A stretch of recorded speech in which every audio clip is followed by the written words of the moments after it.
sun dipped below Pandora's horizon, painting the alien sky in hues of orange and purple. Jake, Sully, and Neytiri perched atop a massive tree limb, their ikran, banshees, resting nearby. The quiet of the evening was broken only by the sounds of Pandora's thriving ecosystem, the chirps of luminescent insects, the rustling of trees swaying gently in the breeze. But tonight, something was different. The ground beneath them rumbled faintly, an unsettling tremor that rippled through the forest floor. Neytiri placed a hand on the bark of the tree, her brow furrowed. "This is not natural," she said, her voice tinged with worry. "The forest feels afraid." Jake tightened his grip on his bow, his instincts kicking in.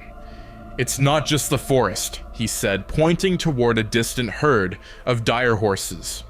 The creatures stampeded across the plains, their cries sharp and frantic. Something spooking them. Far from the forest, deep within Pandora's oceans, a shadow moved beneath the waves. Massive, ancient, and otherworldly, Godzilla prowled the depths. His colossal form dwarfed even the largest of Pandora's sea creatures. He had been displaced, dragged from Earth into this strange, vibrant world by a dimensional rift. Confused and agitated, he roared, sending shockwaves through the water that rippled outward for miles. Marine life scattered in his wake, and Pandora's reefs, teeming with glowing corals and alien fish, shuddered under his massive presence. The ocean itself seemed to tremble as Godzilla swam closer to the surface, drawn by the vibrations of life on land. In the Na'vi villages, the tremors grew stronger. Clans gathered in circles, their voices raised in alarm. Neytiri's mother, Mo'at, the spiritual leader, stood in the center of her people. "Awa speaks," she declared, her voice steady despite the growing fear. She warns of a great imbalance.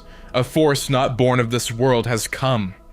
The clans whispered among themselves, their expressions ranging from curiosity to outright terror. One elder stepped forward. "Should we prepare for war?" he asked. "No," Mo'at replied firmly. "We must first understand what this is. Awa does not call us to fight blindly." Jake, standing beside Neytiri, exchanged a glance with her. "Whatever this is, it's big," he said. "Bigger than anything we've seen." Meanwhile, in the RDA base, alarms blared as seismic readings flooded their monitors. Scientists and military personnel scrambled to make sense of the data. "These readings are off the charts," said Dr. Patel, a geophysicist. "We're looking at tectonic activity at a scale we've never seen on Pandora." Colonel Miles Quaritch, back from a failed mission, and now leading the RDA's operations, leaned over the monitor, his eyes narrowing. "What's causing it?" he demanded. "Unknown," Patel replied, shaking her head. "But whatever it is, it's massive. Look here." She pointed to an image from an underwater drone. Though blurry, it showed a glimpse of Godzilla's dorsal fins, their glowing blue edges cutting through the murky water. Quaritch grinned. "Now that's something. Let's find it, and if it's useful, we weaponize it." Back in the forest, Jake and Neytiri mounted their ikran and took to the skies. From above, the scale of the disruption became clear. Trees that had stood for centuries lay toppled, their massive roots exposed. Rivers overflowed their banks, and herds of creatures moved in frantic waves across the land. As they flew toward the ocean, the source of the tremors became apparent. A shadow rose from the water, slowly at first. Then, with a sudden burst of motion, Godzilla's head breached the surface, his roar splitting the air and sending shockwaves through the trees. His towering form loomed over the coastline, water cascading off his armored hide. Jake pulled his ikran into a sharp climb, his heart pounding. "What the hell is that?" he shouted. Neytiri stared in awe and fear. "A demon," she whispered. "A demon of the sea." Godzilla stepped onto the shore, his massive feet sinking into the sand. Each step sent tremors rippling through the ground. The Na'vi villages closest to the coastline emptied as clans fled into the forest, their cries carrying through the trees. Godzilla's eyes scanned the unfamiliar terrain, his instincts driving him forward. The world around him was alien, but its energy called to him. A balance he could feel, but not yet understand. In the distance, a group of Na'vi warriors on dire horses approached cautiously, their weapons drawn. They paused at the edge of the forest, watching the colossal creature in stunned silence. One warrior, braver than the rest, nocked an arrow and aimed it at Godzilla's massive head. "Wait," Jake shouted, landing his Ikran nearby and dismounting in a rush. "Don't attack it." The warrior hesitated but didn't lower his bow. "It will destroy everything," he argued. "Or it might not," Jake said, stepping forward. "We don't know what it wants. Attacking it might make things worse." Godzilla turned his head toward the group, his glowing blue eyes locking onto the Na'vi. For a moment, there was silence, a tense standoff between predator and prey.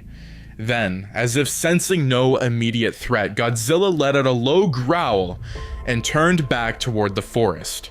His massive tail swept across the sand, narrowly missing the warriors as he moved inland. Neytiri landed beside Jake, her expression grim. "It does not belong here," she said. "If it reaches the Tree of Souls..." Jake nodded, his jaw set. "We have to stop it. But we can't do this alone." That evening, the Na'vi clans gathered in an emergency council. Representatives from every tribe argued over the best course of action. Some advocated for immediate war, while others believed the creature was a punishment from Eywa for past transgressions. Jake and Neytiri stood before them, trying to bring order to the chaos. "It's not just a threat to us," Jake said. "It's a threat to the entire ecosystem. If we don't figure out what it wants, Pandora itself could be destroyed."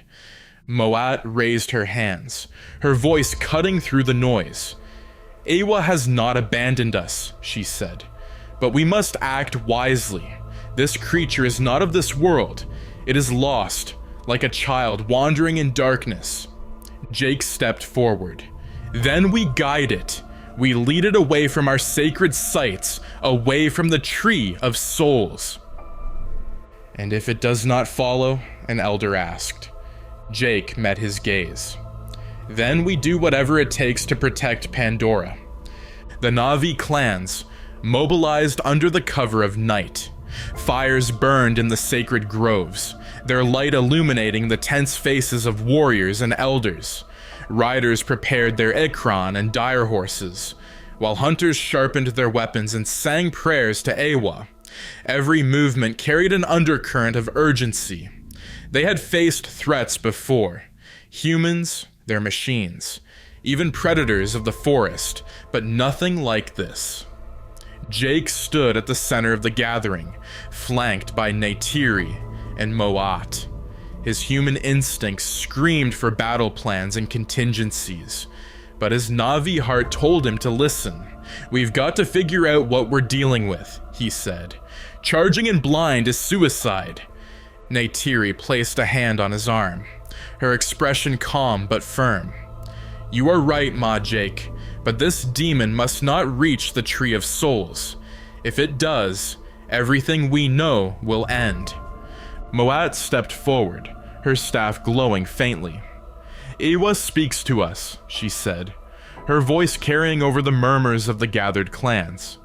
"She tells us that this creature does not belong, but it is not evil. It seeks balance, as all things do." An elder scoffed, his tone sharp. "Balance? It has crushed our trees, driven our herds to panic, and sent the waters boiling. This is not balance, it is destruction." Jake raised his voice, cutting through the dissent. "If we attack it outright, we could make things worse. Awa's creatures have a way of surprising us. We need to understand it first. Meanwhile, deep in the forest, Godzilla made his way inland. His massive form moved through Pandora's vibrant ecosystem like a living mountain. Trees that had stood for centuries were uprooted with each step, their glowing leaves scattering like fireflies. Pandoran wildlife fled in every direction, their instincts overwhelmed by the sheer scale of the intruder.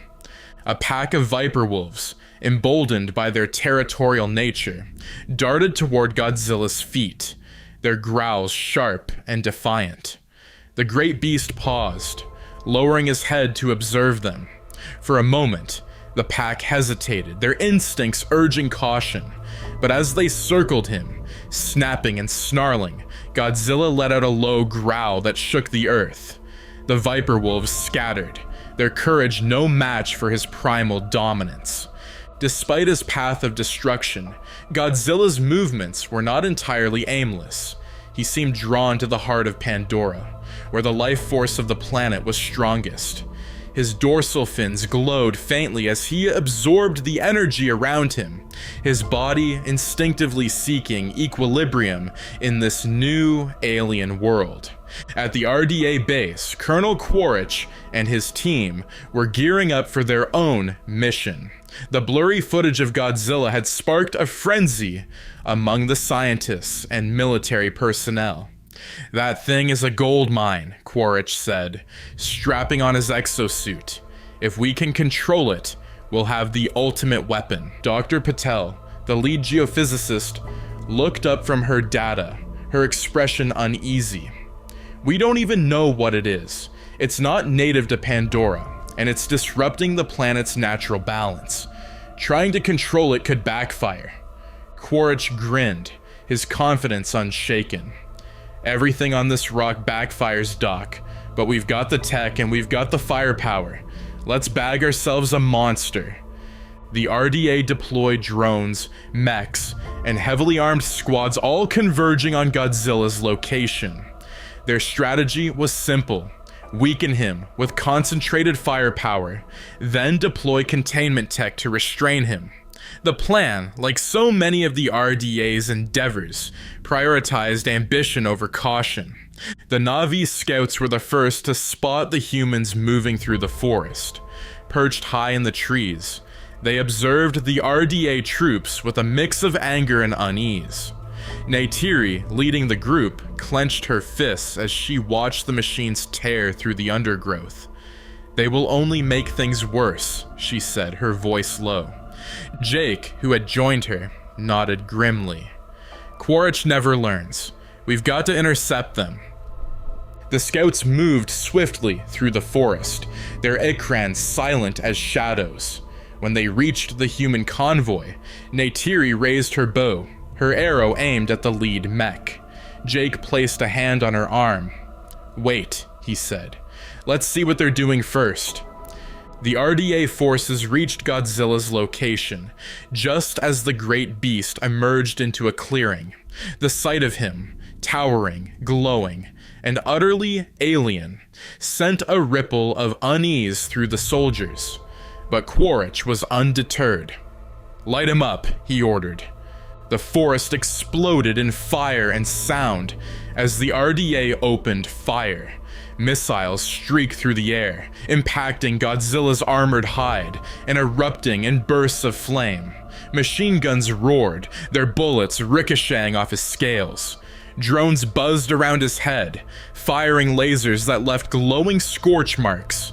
Godzilla roared in defiance, the sound reverberating across Pandora.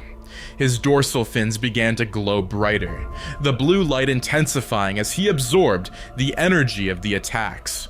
With a single swing of his massive tail, he flattened a row of mechs, sending debris flying in all directions. Quaritch watched from his exosuit, his expression shifting from confidence to alarm. "Hit him harder," he shouted. "Don't let up." But Godzilla was no ordinary creature. As the attacks intensified, so did his response. He opened his massive jaws, a deep blue light building in his throat. In a moment, he unleashed his atomic breath, a searing beam of energy that carved through the RDA's forces. Trees ignited, vehicles exploded, and the ground itself melted under the intense heat. From a distance, the Na'vi watched the devastation with a mix of horror and awe. Neytiri turned to Jake, her voice urgent. "We must act now. The humans will destroy everything." Jake nodded, his jaw set. "Let's go." The Na'vi swooped in on their Ikran, their war cries cutting through the chaos. Arrows rained down on the RDA forces, targeting drones and vehicles with precision. The sudden attack threw the humans into disarray, forcing them to retreat. Quaritch, now isolated, turned his attention to the approaching Na'vi. "You're making a mistake, Sully," he shouted over the comms. "This thing will kill us all if we don't stop it." Jake landed his Ikran near Quaritch's exosuit, his bow drawn. "You're the one making mistakes," he shot back. "You can't fight this thing like it's just another animal. You're only making it angrier." Before Quaritch could respond, Godzilla roared again, his tail sweeping through the clearing and sending both humans and Na'vi scrambling. Neytiri pulled Jake back onto her Ikran, her voice sharp. "We must leave, now!" As the Na'vi retreated, they realized the full scale of the challenge ahead. Godzilla was not just a force of destruction. He was a force of nature, driven by instincts they barely understood. "Ewa guides us," Neytiri said, her voice steady despite the fear in her eyes. "But this is unlike anything we have faced." Jake nodded, his expression grim. "If we don't figure this out fast, there won't be anything left of Pandora to protect." The once vibrant forests of Pandora bore the scars of Godzilla's presence. Trees lay toppled, rivers ran muddied, and the air smelled of smoke and ash. Animals scattered far and wide, leaving entire regions eerily silent. The Na'vi, perched high above the devastation, watched the movements of the colossal intruder with growing unease. Godzilla was unlike anything they had ever seen, a force of nature that defied comprehension. Jake Sully stood with Neytiri and a group of warriors on the cliff edge, overlooking the devastation. His hands rested on his hips as he stared at the massive footprints embedded in the soil below. "We can't keep up with this," he said, his voice tight with frustration. "He's cutting straight through the heart of the forest." Neytiri nodded, her expression grim. "And he is heading for the Tree of Souls." The realization hit Jake like a punch to the gut. If he gets there, he will destroy it, Neytiri finished, her voice low. And with it, our connection to Ewa. Far below, Godzilla moved steadily through the forest. Though his immense size left destruction in his wake, there was an odd grace to his movements, as if he were searching for something. His dorsal fins glowed faintly, reacting to the energy of Pandora. The planet's unique ecosystem intrigued him, its balance both foreign and familiar. But as he approached denser regions, the land itself seemed to react. Vines thick as steel snaked upward, lashing out at Godzilla's legs. Massive roots erupted from the ground, attempting to ensnare him. Pandora, through Ewa's influence, was fighting back. Godzilla paused, his glowing eyes scanning his surroundings.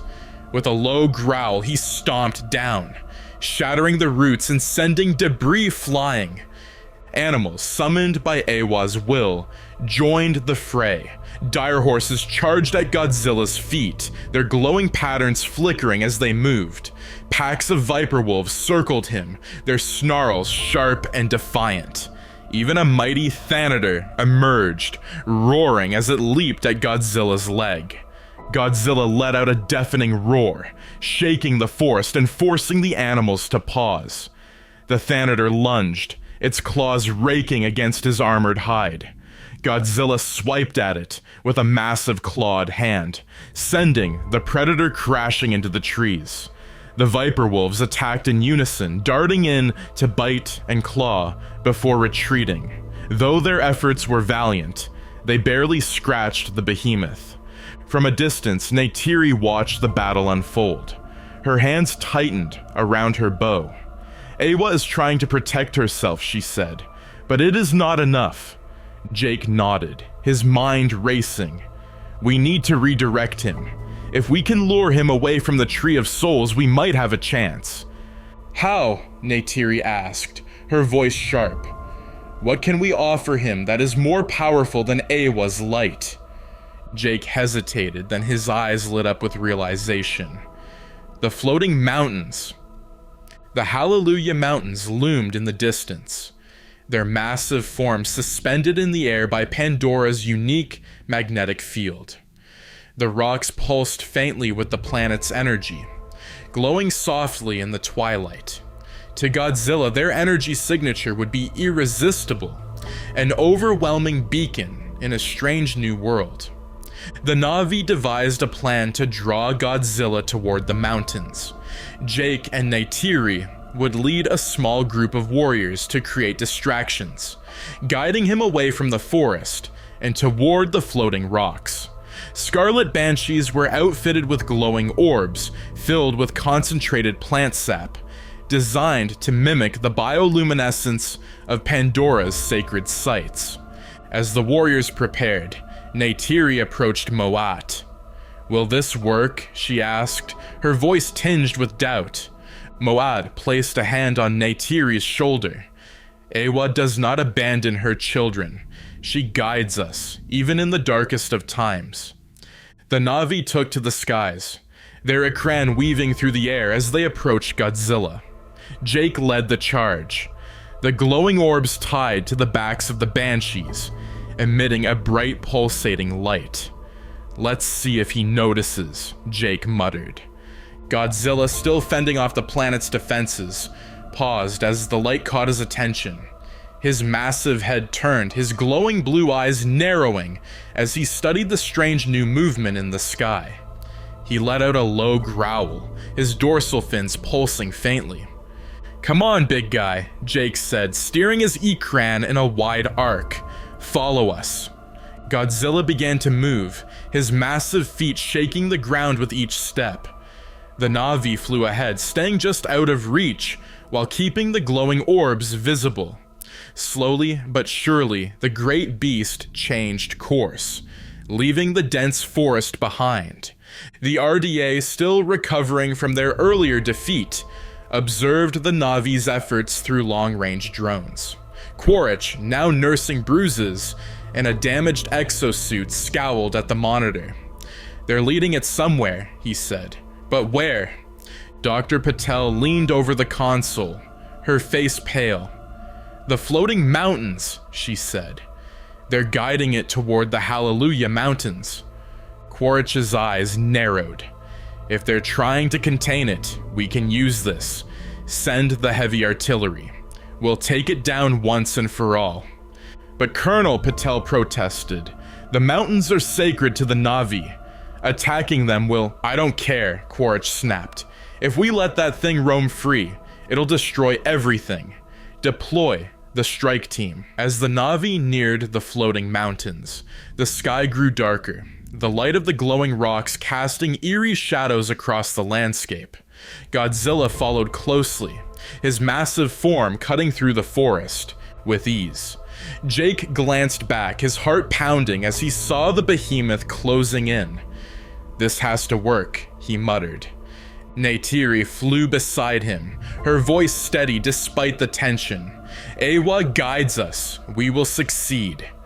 The Na'vi landed on one of the floating mountains, their banshees circling above.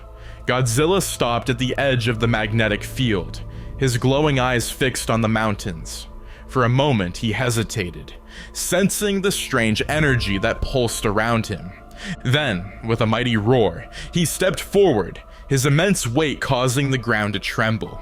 The mountains vibrated as his presence disrupted the delicate magnetic balance. Floating rocks shifted and fell, crashing into the forest below. As the Na'vi prepared for the next phase of their plan, the RDA arrived in force. Helicopters and mechs descended on the mountains, their weapons trained on Godzilla. Quaritch's voice echoed over the comms. "This is our shot, take it down!" Missiles streaked through the air, striking Godzilla's back and erupting in bursts of flame. The Na'vi shouted in anger as the humans disrupted their carefully laid plans. Neytiri raised her bow, firing an arrow that struck the cockpit of a nearby helicopter. The pilot veered off course, crashing into the trees below. Godzilla roared, his dorsal fins glowing brighter as he absorbed the energy of the attacks. His tail lashed out, smashing into a group of mechs and sending them tumbling into the void below. The beast turned his attention to the humans, his rage now fully unleashed. Jake shouted into his comms, his voice urgent. "You're making it worse, Quaritch. Pull your forces back." Quaritch ignored him, his focus on the battle. "Keep firing, we can bring it down." But the RDA's weapons only fueled Godzilla's fury. The beast unleashed his atomic breath, the searing blue beam carving through the helicopters and mechs in a devastating arc. The mountains shook under the force of the attack, threatening to collapse entirely. The Na'vi, caught between the rampaging Godzilla and the RDA's reckless assault, fought desperately to maintain control. Neytiri turned to Jake, her voice urgent. "We must act now, or all will be lost." Jake nodded, his jaw set. "Let's end this." The floating Hallelujah Mountains groaned and shifted, their magnetic fields destabilized by Godzilla's immense weight and the chaos of the battle. Fragments of rock tumbled into the forest below, the sound echoing like thunder. Godzilla stood at the center of it all, his dorsal fins glowing with an intensity that lit the darkened sky. His roar tore through the air, a primal expression of anger and dominance. Jake, Sully, and Neytiri, perched on their Ikran above the chaos, exchanged a look. They both knew that this moment would determine Pandora's future. "We've got to get through to him," Jake said, gripping his Ikran's reins tightly. "If we don't stop this, everything falls apart." Neytiri nodded, her expression grim but resolute. "Awa is with us," she said. "We will find a way." Below, the RDA forces continued their reckless assault. Mechs and drones swarmed around Godzilla, their weapons lighting up the night. Quaritch barked orders from his exosuit, his voice filled with stubborn determination. "Hit it harder," he shouted. "This thing doesn't stop until we make it stop." But their weapons only enraged the beast further. Godzilla's atomic breath cut through the sky, obliterating entire squadrons in a single, devastating strike. The shockwaves from his attacks sent helicopters spiraling out of control and shattered the RDA's ground forces. Dr. Patel, watching the carnage from a safe distance, pleaded with Quaritch over the comms. "Colonel, pull back. You're only making it worse." Quaritch ignored her. His gaze was fixed on Godzilla, his jaw clenched in frustration. "This isn't over," he muttered, steering his exosuit into the fray. As the RDA's forces faltered, the Na'vi moved into action. Neytiri led a group of warriors on their Ikran, swooping down to disrupt the humans' remaining vehicles. Arrows flew through the air, striking drones and disabling mechs. The Na'vi's precision and agility turned the tide, forcing the RDA into retreat. Jake, meanwhile, focused on Godzilla. He guided his Ikran close to the massive creature, staying just out of reach. "Hey," he shouted, his voice amplified by a communication device. "Listen to me, big guy. You don't belong here, but this isn't your fight. You don't have to destroy everything." Godzilla's glowing eyes turned toward Jake, his massive head tilting slightly. For a brief moment, the Na'vi leader felt a flicker of hope. The beast wasn't mindless. It was responding, albeit cautiously. At the same time, Neytiri called upon Eywa, leading a prayer that resonated across the mountains. Her voice carried the weight of her people's connection to Pandora, her words imbued with a power that transcended language. The plants and creatures of the mountains responded, their bioluminescent patterns pulsing in rhythm with her chant. Eywa's influence spread to Godzilla. The glowing patterns of the forest began to wrap around his massive frame, intertwining with the blue light of his dorsal fins. The energy seemed to calm him, his movements slowing as he turned his head toward Neytiri. Jake seized the moment. "That's it," he said, his voice steady. "He's listening. We just need to guide him." But the calm was short-lived. Quaritch, refusing to accept defeat, launched one final attack. His exosuit charged toward Godzilla, firing a barrage of missiles that struck the beast's side. The explosions shattered the fragile piece, and Godzilla roared in fury, his atomic breath building once again. "No," Jake shouted, diving his Ikran toward Quaritch. He loosed an arrow, striking the exosuit's weapon systems and forcing the colonel to halt. "You're going to kill us all," Jake yelled. Quaritch snarled, his voice crackling over the comms. "If I go down, I'm taking that thing with me." Before he could act, Neytiri fired a second arrow, striking the cockpit of the exosuit. The impact shattered the glass, and Quaritch was thrown from the machine, landing hard on the rocky ground below. The RDA's final push was over. With the humans neutralized, the Na'vi focused all their efforts on calming Godzilla. Neytiri continued her chant, her voice unwavering despite the chaos around her. Jake joined in, guiding his Ikran in wide, slow circles around the beast. The combined presence of the Na'vi, Eywa's influence, and the calming energy of the floating mountains finally began to take effect. Godzilla's dorsal fins dimmed, the blue light fading to a soft glow. His massive frame relaxed, and he lowered himself onto the ground, his deep breaths shaking the earth.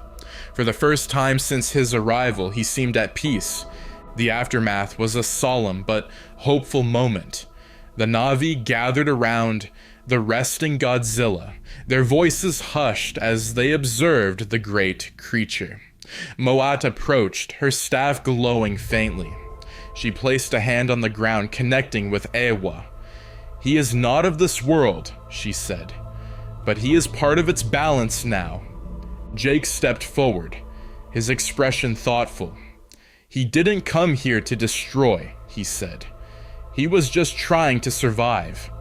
Neytiri nodded, "And now, he will return to the sea." Godzilla stirred, his glowing eyes opening as if he understood their words. With a low growl, he rose to his feet, his massive form towering over the Na'vi one last time. He turned and began to make his way back toward the ocean, his steps slow and deliberate. The RDA, now crippled by their losses, retreated entirely from the area. Dr. Patel, the lone voice of reason among them, stayed behind to document the unprecedented event. "They'll want to know what happened here," she said to Jake, "but I'll make sure they don't come back for him." Jake nodded, his expression wary. "See that you do." As Godzilla reached the coastline, the Na'vi gathered to watch his departure. Neytiri placed a hand on Jake's arm. "He is a reminder," she said. "Even the most powerful creatures are part of something greater."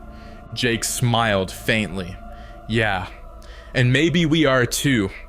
Godzilla roared one final time, a sound that echoed across Pandora's oceans. He slipped beneath the waves, his dorsal fins glowing faintly as he disappeared into the depths. The waters stilled, and the balance of Pandora was restored. Back at the Tree of Souls, the Na'vi held a ceremony to honor the events that had transpired. Jake and Neytiri knelt before the sacred tree, their hands intertwined. "Eywa showed us her strength," Neytiri said softly. and we showed her ours. Jake nodded. We fought for Pandora, and for once, we didn't destroy what we were trying to protect. The luminous tendrils of the Tree of Souls swayed gently, as if acknowledging their words.